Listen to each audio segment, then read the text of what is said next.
Adults listening in, please be mindful of the language you are using around these youth and really anybody, yourself too, self-talk. Like if you're able to tell a kid that they aren't going to amount to anything, what are you telling yourself?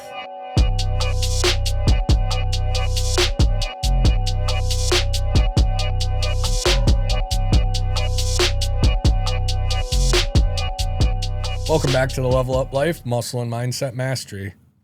Today we got a special guest, Keri Kenney. But first, I want you to think about a statement here. Your life reflects what you focus on most consistently.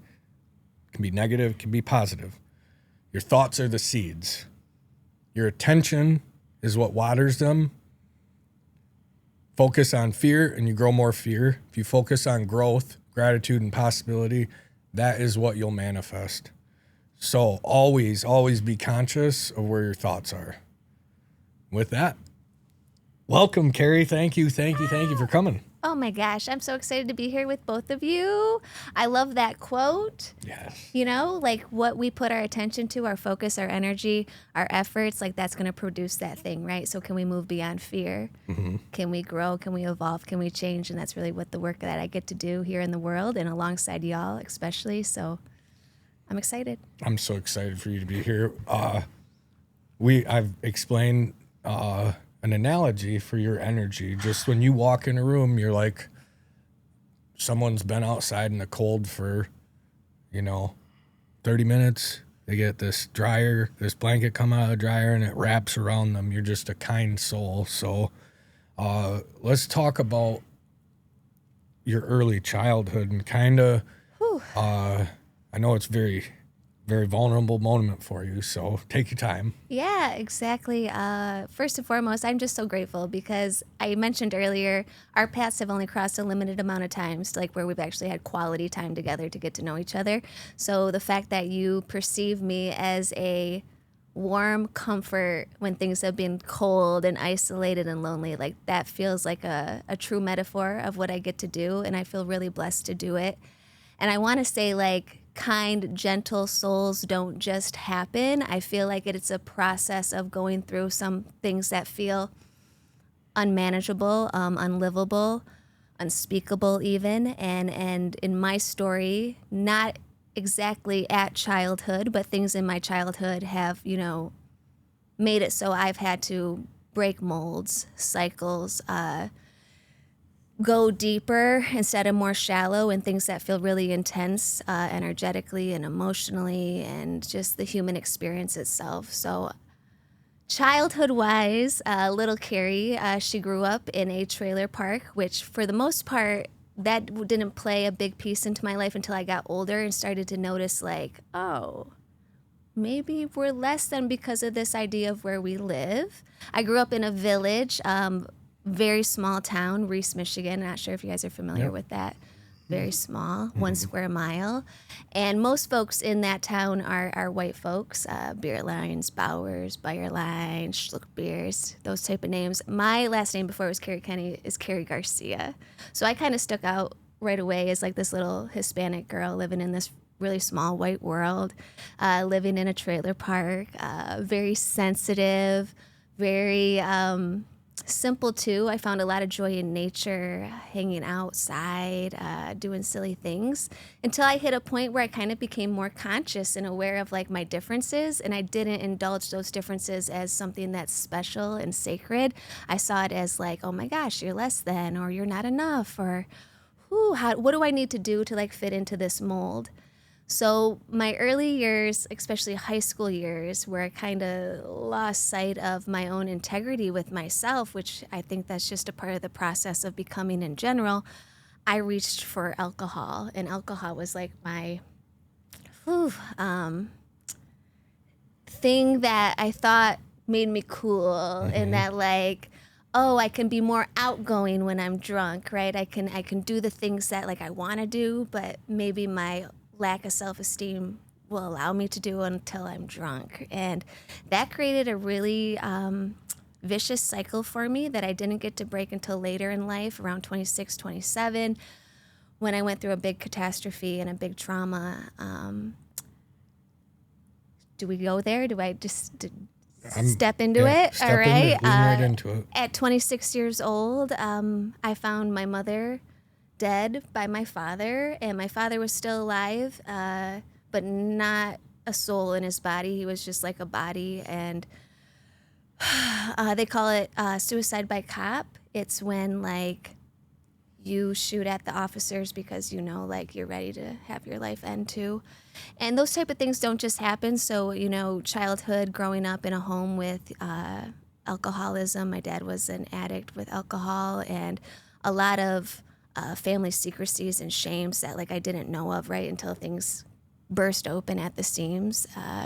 So in my life, there really is a before and after, and for me, it's July 4th, 2013, the day that it happened, and it's so interesting that it coincides with this celebration in America of being independent, being liberated, and being free, because this trauma of mine, this big shock trauma of mine, has actually been the catalyst for me getting liberated and getting free and stepping into the work and the purpose of my soul in this world is like sharing that offering, that ability, that possibility if people want it, right? Like it's there for you. You do have to work for it. You do have to manage your effort, your energy, and you do have to like allow the big feels of grief and trauma and all that come with it also to have that space in there. Like unfortunately, it's not a light switch. I wish it was. It's not. It's like a dimmer switch, and sometimes it's off, and sometimes it dims back before it goes forward, right? Like it moves around a bit. But that for me is really the before and after in my life, which again, these things don't just happen. It was years and years and years of hardship. My parents loved each other. We'll never know exactly what happened or went down that day, July 3rd to July 4th. I found them on July 4th with my then fiance, my now husband, and there was just something inside me that spoke that whole entire day of like, something's off and something's wrong and I need to get home. And my hope was when I got home that everything would be okay, but that wasn't the reality. And that in itself is a shock trauma. That in itself is big, big, big grief, and it consumed me. But I also have to tell you, like, that wasn't the only thing that broke my heart wide open. It was the relationships around me. It was the way people responded to that kind of trauma and that grief, you know, like, people who I thought were there for me, they didn't know how to be there for themselves, so how could they be there for me? So it was a big, like, shock, learning, whoa, the lights have been on, and now I'm just like, what is happening here? So years have gone by since then. I just hit my 12th anniversary this July 4th, and a lot has happened in those 12 years of space. One of those things is meeting y'all and the work that we get to do with the kids here at the Juvenile Justice Center. And I like to say to the kids a lot too, like, without my pain, without all the loss that I have lived through, I wouldn't be here with you today. And cultivating, even in the circumstances where we are today in these walls, joy, hope, possibility, fun, ease. Like, I get 60 minutes with those kids. I know you guys do too. And it's like, what can transpire in those 60 minutes is powerful, but they need somebody to show up embodying that power, that love. And I think they relate so much to the other broken souls, right? Like, it's easy to hear the message, but when somebody that lived through it, you can hear it, you know, and they can feel it, and you know, they're young, so they all are going to get through, right? But hearing in the constant, right, is huge. And I always love getting the group that you get first, and then I always talk crap to that group that I'm like, you guys had it way better because they get to work out, then go do yoga. I'm like, that's where it's at. But that other group and just their spirits when they come in and their attitude, it's evident, you know, whether you're there Tuesday or you're there Thursday. You guys see those differences? Oh, yes. Big time. Wow. That's so cool. That's so cool. Yeah, I feel blessed. The children in general, like, just no bullshit. So, like, you gotta be right genuine. And I think a lot of times in those roles, working with any children in general, but also like children who are going through a high traumatic experience, right, of being incarcerated. and anything else that they've experienced in their lives. Some of them have opened up, I'm sure, to you, to us, and it's like, you're a warrior. Right? They Like, feel it. Mm-hmm. They need someone to model and mirror, like, we might not be going through the same things, and I'll never know exactly what your experience has been. However, maybe there's some shared feelings, emotions, uncertainty, overwhelm, and I can hold that space with you, and we don't have to drown, right? We don't have to, like, cancel each other out or push each other further away. They're little mirrors to me, too. I don't know if you guys have that experience as well, where it's like, oh, my God, like, Oh yeah. That's little me. Keri That's me. is going through Yep. something by being in this space with you. There's a growth opportunity here. Yeah. And even Yikes. healing, too. But I always think about relate, don't compare. Yes. Like, because you start comparing and measuring whose trauma was worse. And, you know, it's easy to do, but to sit back and be like, when you were telling your story, I'm sitting here and I'm thinking, wow, I can't imagine. But then I start thinking about, you know, the emotions that I felt when I got that call from my sister and my dad died, you know. So whether the situation is similar or completely different, when you feel that crushing weight of any traumatic event, I think we all are just like the same. It's the same feeling, right? No matter what the event is. So going into the juvenile center is like mission work, because, and as much as I want to just like change for them, I have to let go. And one of our clients that we work with, Bob, he's awesome individual. I quote him. He said, "Just remember, are you familiar with the duff in the forest?" And I was like, "No." And he said, "Remember, you're just planting seeds. So don't put any expectations on that. You're throwing seeds out in the duff, which is it's an organic layer of material in the forest that seeds can't actually sprout from, right? They actually have to go through the duff into the soil to sprout and grow into trees.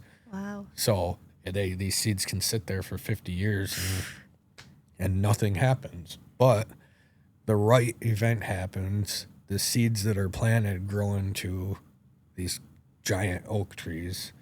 So when I think of that and what we do inside the juvenile center, it's like we can only provide them with our experience, strength, hope, and it's on them to, you know, take the torch and run with it. Yeah.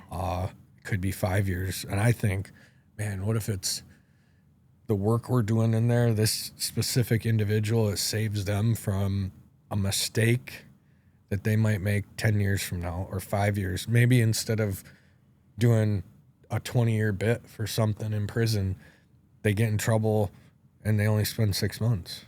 Like, we can never track that information. No. We can just continue with the mission. So I love going in there, and I know you do. It's my favorite 4 hours of the week, man. That's the ripple effect, which Yes. with trauma work, right, there's the ripple of trauma and its aftermath and after effects on us as far as, like, you know, hypervigilance, dysregulation, overwhelm, triggers, all those type of things. And also there's a ripple effect of the empowerment piece of, like, again, you're trusting these seeds I'm sprinkling out. When they're ready to fall through the dirt into the soil and actually start to sprout some things, that timing for that person will be for that person. And I think there's so much beauty in that. And also there's a little bit of brutality, because we have to trust, like, maybe my hour today didn't do anything today, although I believe our hour always does something. However, it's the longevity, it's the long game, right? Like 5 years from now, 10 years from now, oh my gosh, remember when Waz said this, right? Remember when Adam said that? Remember when that crazy, weird Miss Keri yoga lady said that one thing? Right here it is showing up for me in real time, and I can use it. That's the magic and that's the power. But it takes some, like, vulnerability Yeah. for y'all to step into that space, for anybody to step into that space and to share yourself. Open your heart, open your mind, open yourself up to these relationships. I think trauma can also prevent us from doing that, because we get into a holding pattern of, like, holding ourselves so tight and constricted that nothing is able to come through or come come out, you know, like that flow, that conscious give and take and share.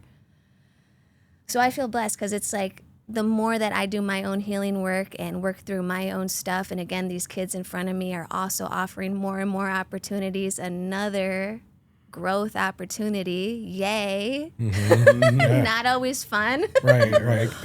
Painful, but but worth it. The better I can show up and do this work. And I feel blessed because I've been holding space for folks for the last like 10 years, which means like those first 2 years when all the devastation happened, things were falling apart left and right, and I really didn't know how they were going to get put together. And that still happens. Like, there's still things that change and shift in my work and what I get to do in this world and community.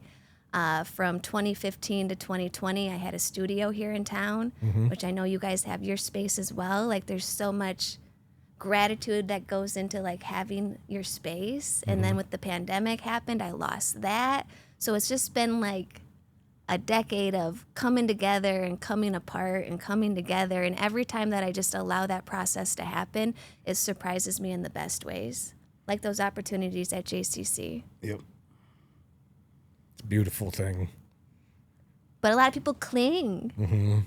And that's what we're taught and we're conditioned to do so. So even to be a living example to other folks around me of like, there's grief involved here, you're letting go, you're processing, you're releasing something that feels so important and a value to you. And yet, can you trust that in the release of this thing, something better is going to take shape? And for me, every time, I don't have to know what it is. Actually, most times, if all the times I don't know what it is, it surprises me in the best ways. Like being here on the couch with y'all today. Yes. Or Salud. Oops, for sorry. me, just like the process of getting to this spot with Boz here and all of this has been, you know, if you would have asked me 9 years ago, if you would have told me, Adam, you'll have a podcast and you'll be talking about these topics, and I've been like, no, ain't possible. So Ain't possible. I think that also highlights just mentally our expectations of what is possible. We sometimes put a cap on. Yeah. Especially if we already come from limit and lack and like a very narrow perception, which that could be yourself, but it could also be situational. Like if you are enmeshed in environments and relationships that are limiting, how are you supposed to dream and dare to dream beyond that which you know? Right. But that which we know is so small in comparison to that which can be. And that's where I get excited. Yeah. There's possibility. That's why I set my goals so crazy high that people laugh at it.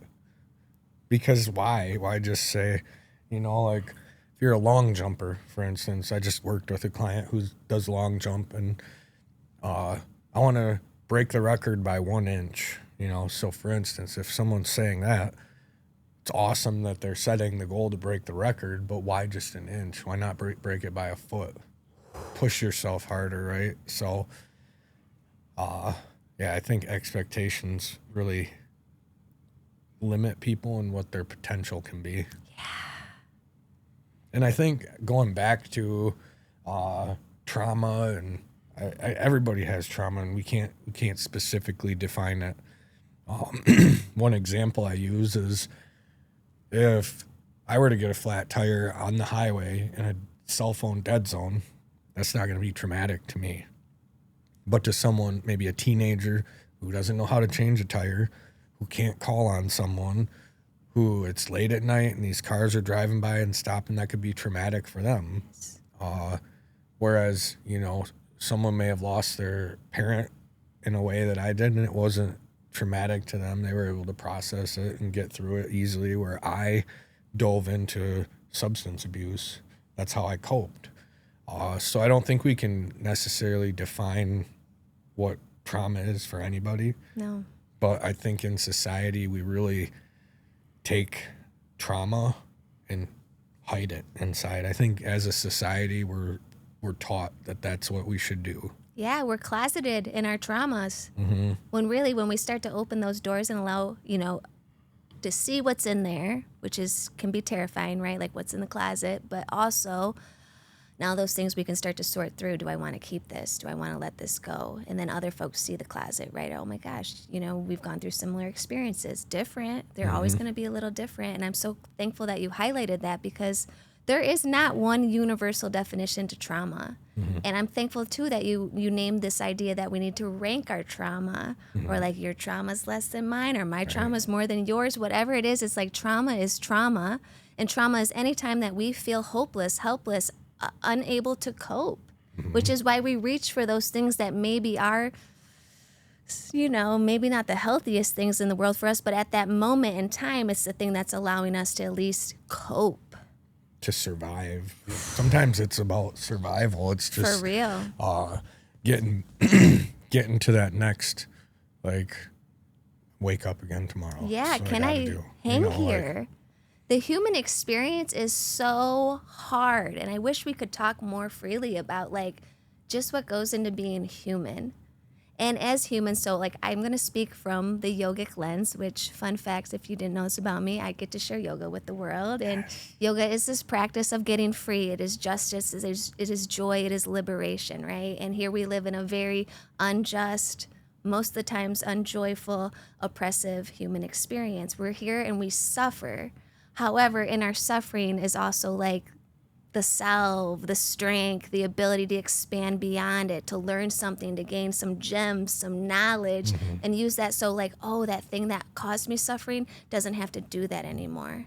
And then the contagion of that ripple again of like, hey, maybe this supported me, it might be of support to you. Here's this tool, here's that tool. Take what you want, leave what you don't, right? Like, but we have to be willing to like kind of surrender to the reality that we go through so much that is awful and unfair, and just we deserve more. We're worthy of more. And I feel like the gift of my trauma, which there's many gifts inside of this, it's like waking up to just how worthy I am. My parents didn't get to heal. I get to heal. What a privilege, what an honor, what a blessing, and also a little messed up that the world makes it so difficult for us to heal, for us to tap into our feelings, that it feels unsurvivable. To know that, oh my gosh, there's something though, there's a soul, there's a part of us, a spirit, unfazed by any sort of amount of time or distance, like there's something big and vast in us that wants us to remember that it's there, so we can start to like digest these really hard human experiences, keep the wisdom, release the wound, step into your power. I don't know if this is where I would be if I had not had the great catastrophes that I've gone through. Right. And I really appreciate you being authentic, right? I tell people all the time why I live authentically is because it allows me to be my true self, right? We need you. I want to crack the shell open. This is who I am. Take it or leave it, right? Because when I do that, I empower the next person to do the same. And when we're genuinely authentic, what we're able to do is create more meaningful connections with people. Like I hear someone lost their dad, and I'm like, oh, I know exactly what that feels like, and automatically I feel connected. And on a more superficial level, talking connection, right? So you drive down the road, right? You see someone driving the same vehicle as you, maybe they pull up next to you, it's the same color, it's the same model. You look over and it's like, you're connecting with that individual. But when we can do that authentically on a deeper level, those connections become that much more important in everyone's growth. Yes. So to see each other, be it in the depths of our sorrow of like, that what goes into the grief, or like, hey, we like the same vehicle. Maybe we're even jamming to the same song, right? Like that's human connection. And I feel like the more we cultivate that and take care of that, the less there is of trauma. Because trauma lives in disconnection. I'm only likely to hurt, harm, do something painful when I'm in a space of disconnection. But when I'm connected and I'm resourced into connection, be it the people around me, nature, source, myself, right? Like, I'm in a place where that's less likely to happen because I'm connected and I feel good being here connected. But I'm curious, you work with a lot of people, and I'm sure a lot of diverse people. Do you feel like there's more connection, or is there more disconnection out there right now in what you're seeing, experiencing? Experiencing, I think it's way more, and it's why it gives me hope for the world, right? You look social media or you flick on the news, and it's atrocious, right? But when you have your little world right in front of you, and I think it's amazing, right? Whether what situation we have, clients, different races, and obviously all genders, ages, and People. yeah, and I mean, we create a bond with all of them, right? And we find that connection, and then just see how big that ripple does go, right? Because it starts with the one thing, and then it's just that snowball going downhill. Yes. And I mean, it's great. And when you look at just what's in front of you, I do have that hope. Because very jaded in a lot of other ways. And I'm like, people are assholes. I just be shut in. But then what I experience tells me different. It's my head being like, all these people suck. Yeah. And that's from somebody who hates politics and tries to block out both sides with stiff arms as much as he can. And I still have that, that's my first thought. And then what I experience tells me different.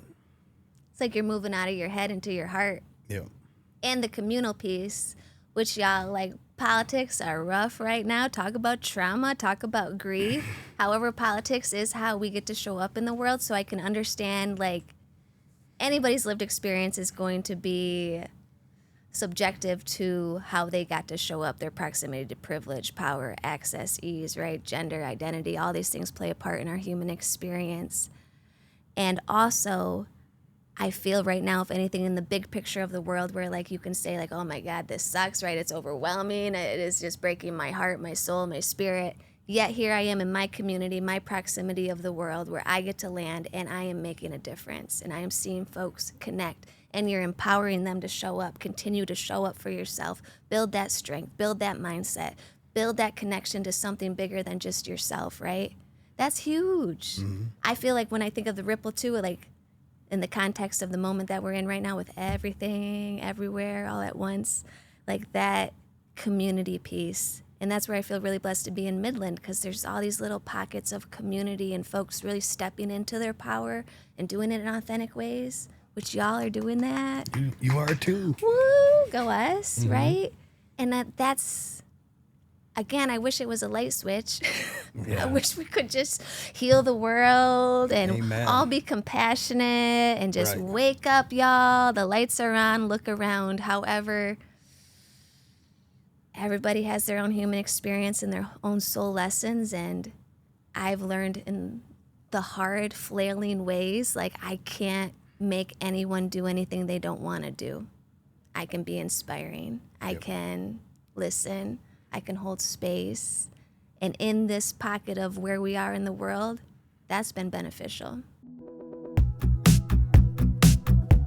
Now let's take a moment to thank our sponsors, Pine Haven Assisted Living. At Pine Haven Assisted Living, they believe in making every resident feel at home. Nestled in the peaceful countryside of Hemlock, Michigan, they offer compassionate care in a family-like environment where residents can enjoy independence with the support they need.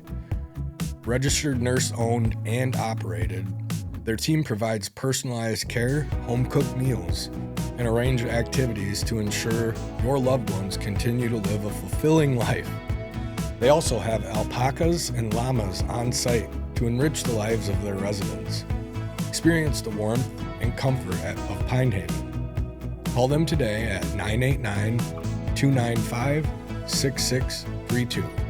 That's 989-295-6632. Or you can visit them on their website at pinehavenassistedliving.com That's pinehavenassistedliving.com for more information. Now, back to the Level Up Life.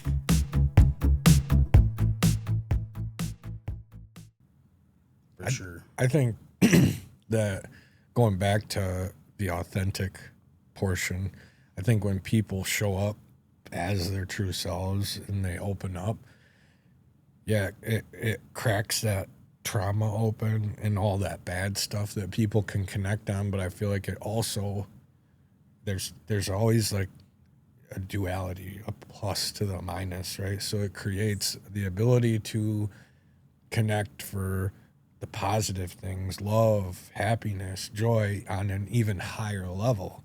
Yes. So I think if I were, I'm listening to both you talk and I'm thinking about like what I see, I feel like a lot of both, right? There's a lot of people out there that are really like I can connect with.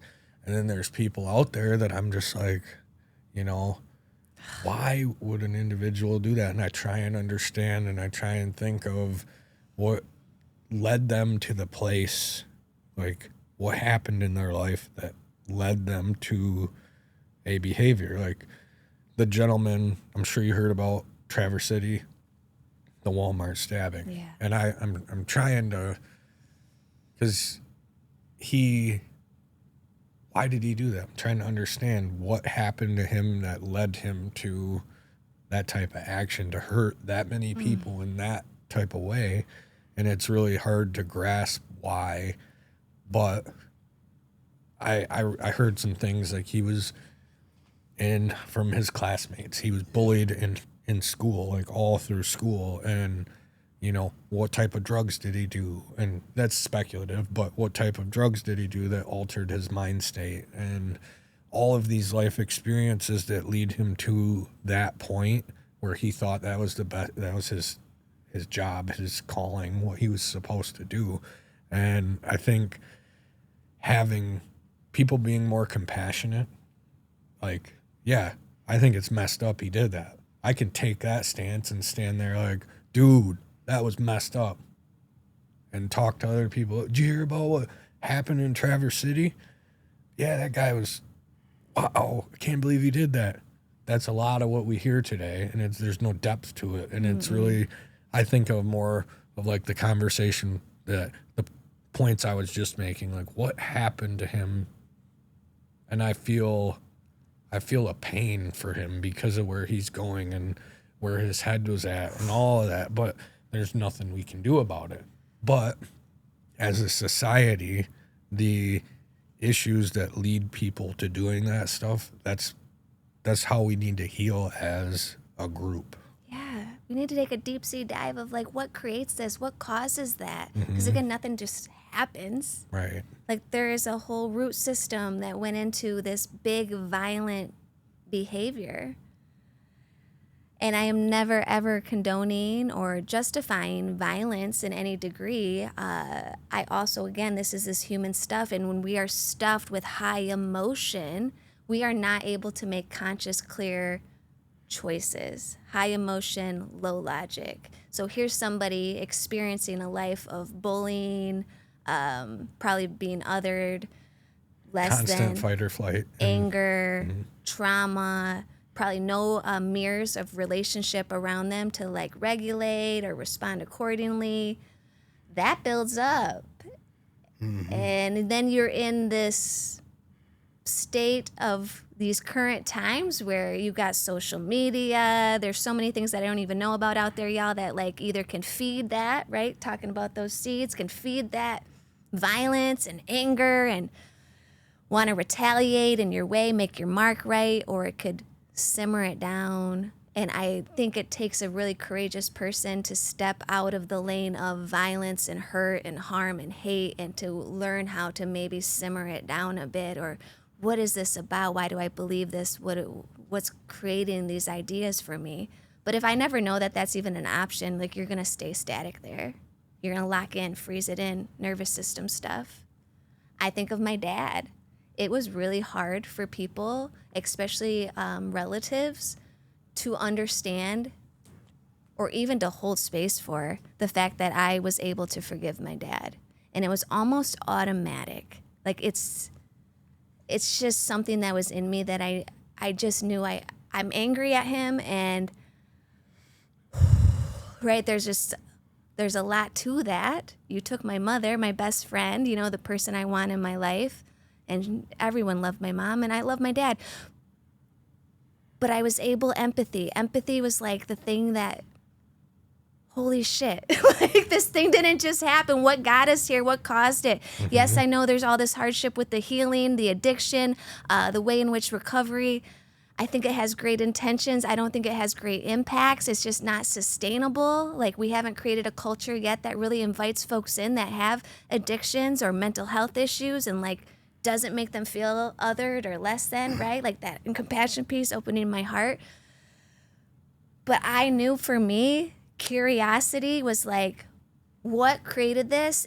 And also, what am I willing to do to make sure this never, ever, ever, ever, ever happens again? And granted, I don't have children of my own, but I work with children. I work with humans. I can't tell you how often the statistic is there that like homicide and suicide is in the room I'm in. Like, it's widespread.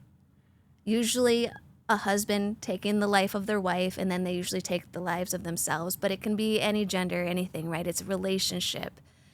And I think it is from a space of that high emotion. My dad, he was lost. He was dissected from himself. He was mentally unwell. I think of his brain, and it's like scrambled eggs, right? Like, he's not able to make great decisions. And I feel like my mom was on her way out.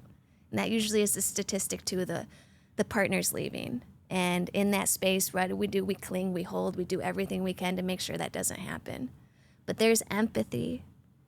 Again, I don't condone it. I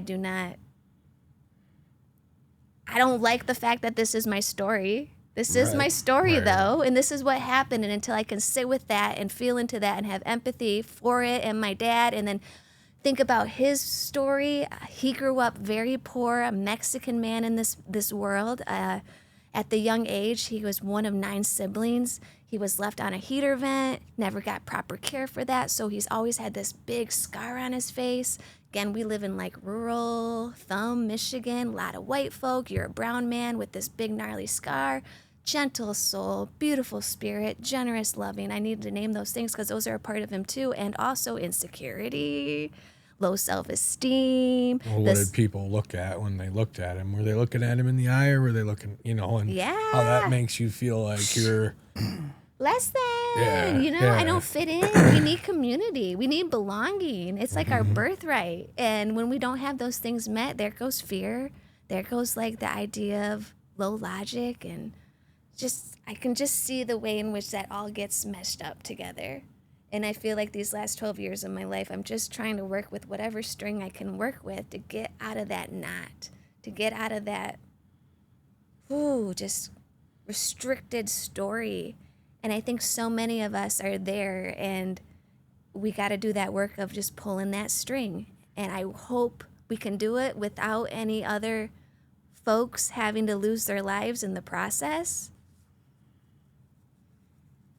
I really admire how you've processed that experience, though, because, going back to the relate, don't compare, I think of my dad, and he had a rough upbringing, and he was a terrible father, and I forgive him. I love him, and I still think he was a terrible father. We can hold it all, right? Both. Yeah. And I understand he was an addict. He was an alcoholic. He had his own issues. So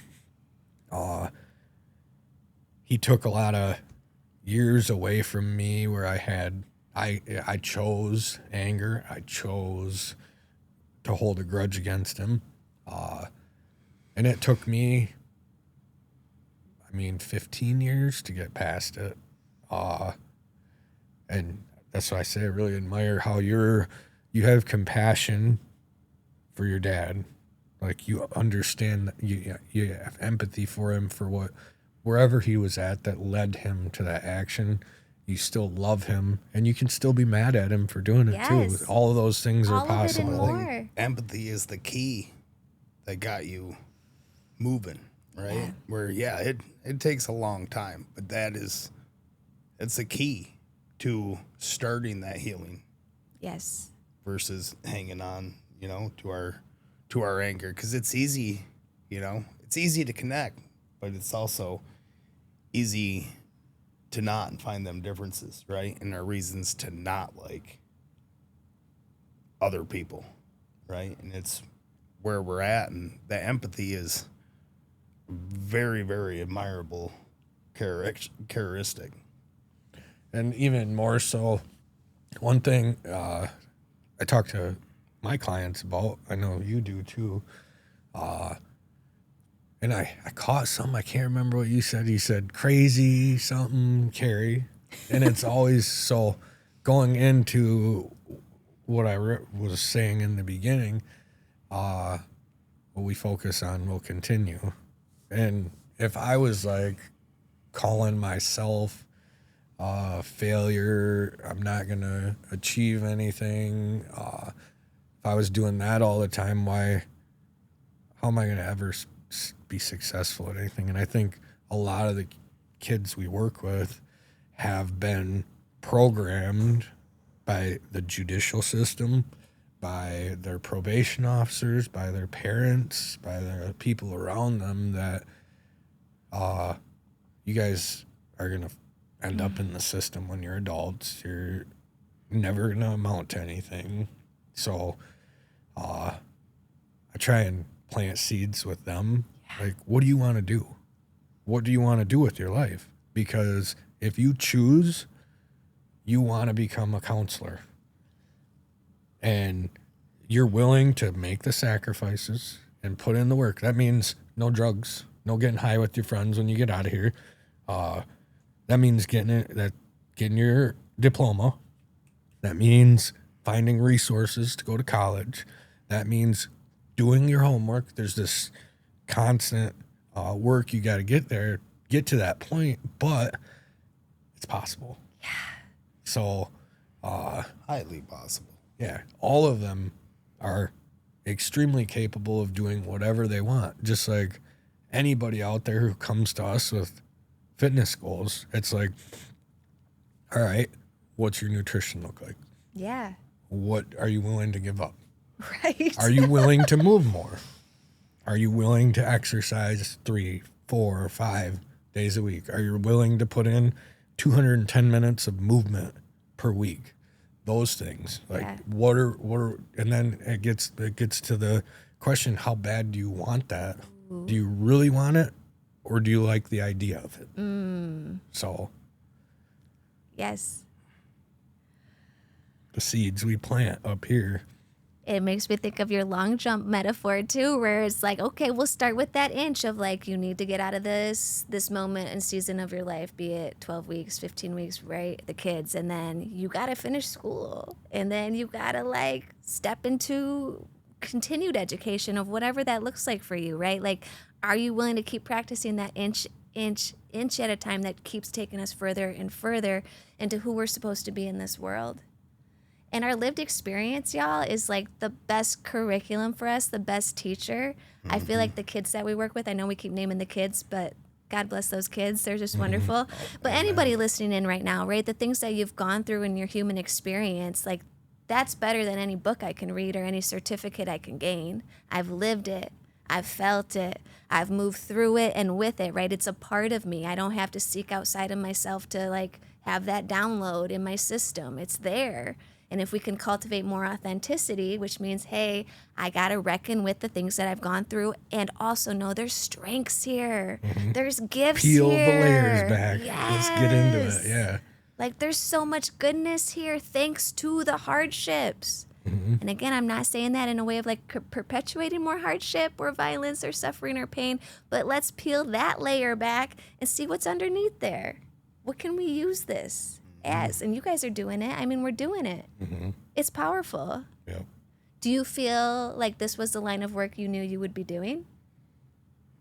For personal training, I had a moment in treatment where I was sitting and I was reading this book, Why Your Life Is the Way It Is by Bruce MacArthur. Okay. And it was talking like, what are you passionate about? This purpose workshop. Yes. And I'm personally passionate about physical activity. Like, I've always been playing sports. My first word as a child was not mom or dad, it was ball. Get out of here. So I literally this has been ingrained in who I am since I could walk, basically. Wow. So that being my passion, and I got to a point where my purpose was to help people, and it just kind of like, boom, personal trainer. Yes. I can earn a living while fulfilling my purpose and living my passion. So then that kind of got into leading into this, which, you know, because I had just 2 people ask me to come on their show, and I've had encouragement, and I think that's a part, you know, we touched on a little bit, but to encourage those around us, support them in whatever they're trying to do, just build people up in general. Like, what, I don't understand how people get any sort of good feeling from chopping others down. Ugh, I don't either. It just doesn't register with me. Even in my worst days, I was never one to chop people down. I just don't, there's no good that comes out of it. I don't feel better because of it. I feel worse. I feel always icky and like, ooh, why did I do that? Why did I say that? Yeah. If we could build each other up more, we all have strengths, like you were saying. So.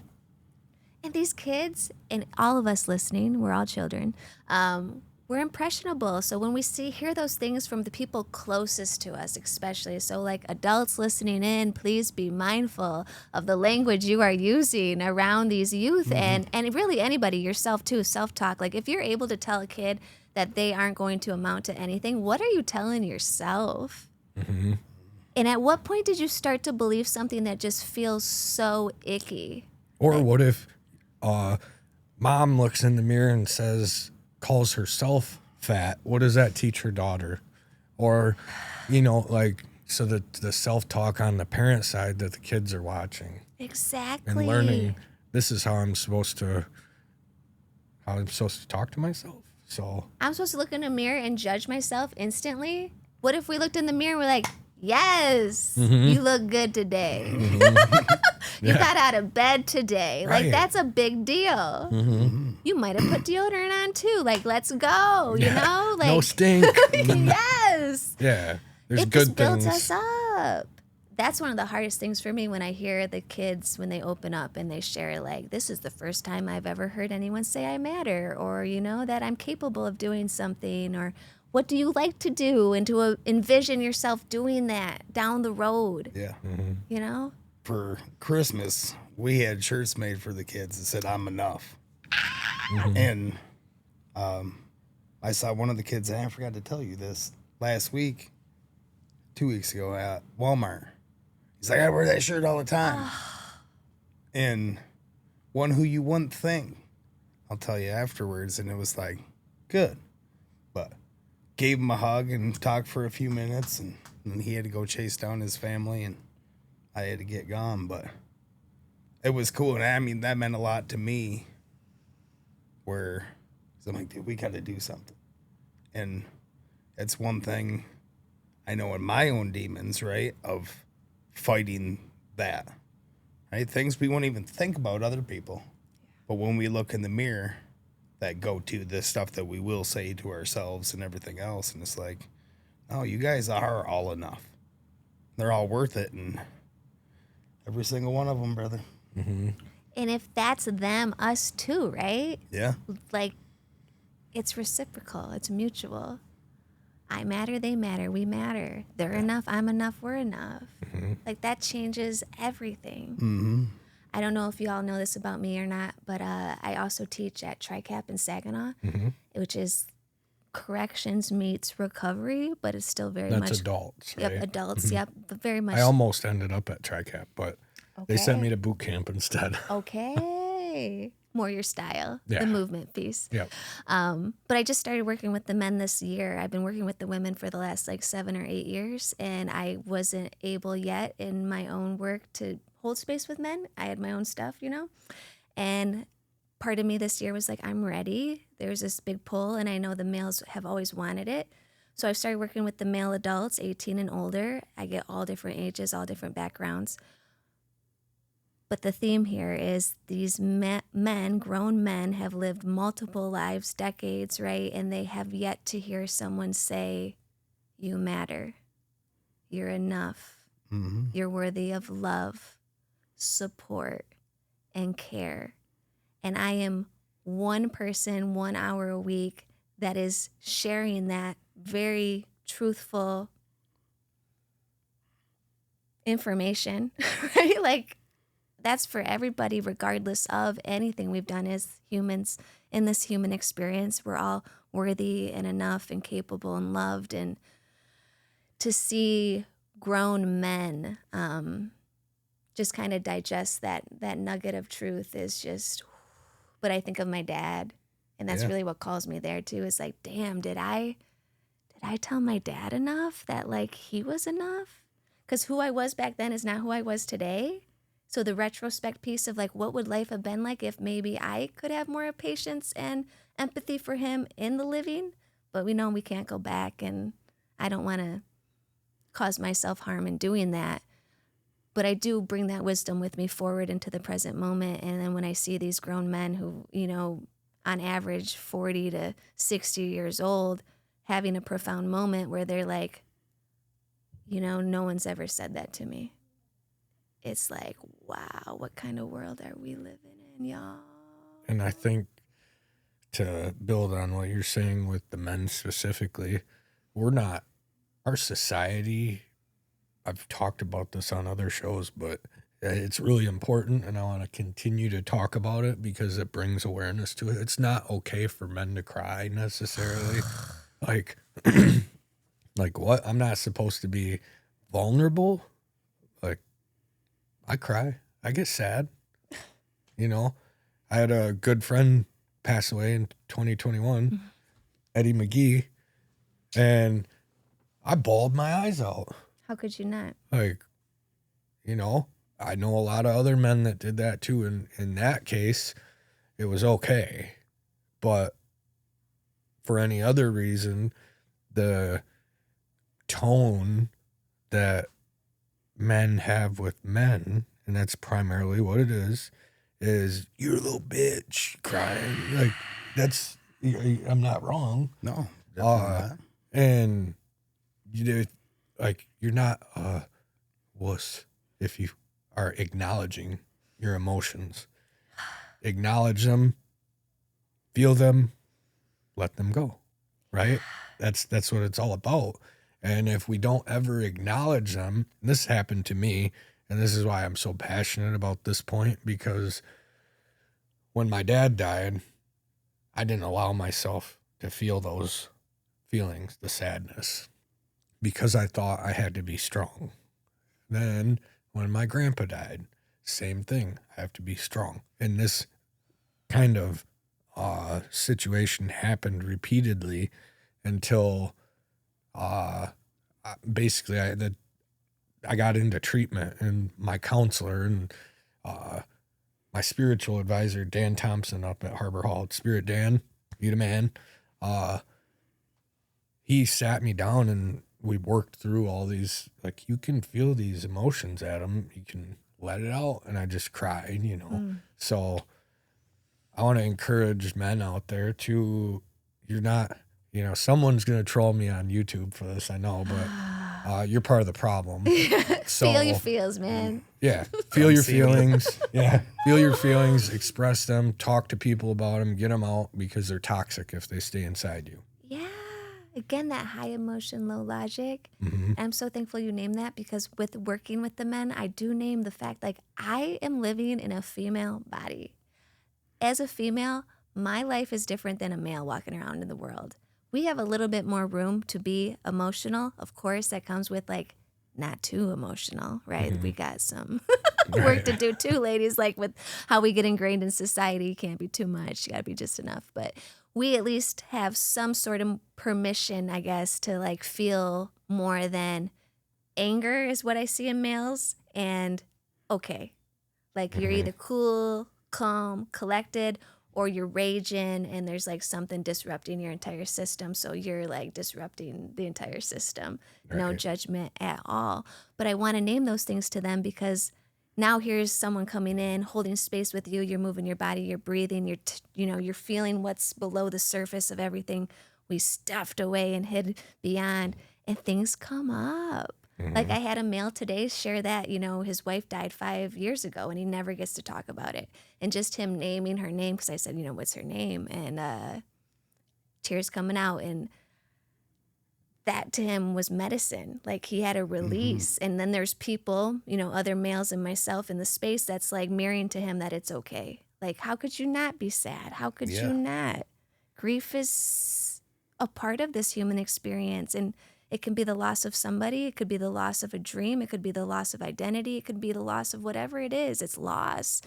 And that loss comes from a place of love. And love is like that connection, that connector to this humanity piece of us finding each other and being in a relationship and moving through these hard things. But society, like here's a belief that gets ingest to y'all as young males that strong is withholding your emotions. I hope that we can redefine what strength is. Strength to me would be being attuned to what I'm feeling in this human experience I'm having and the emotions that come through, all the ways I'm connected to people, places, things, myself, my mind, right? Like emotions are a part of this, and it's through emotions that we can actually heal, reveal what is there, evolve. I always say vulnerability is strength, because when I see someone share some of their, hardest moments in life, like you today, being vulnerable, sharing with our viewers, listeners, I mean, that's strength.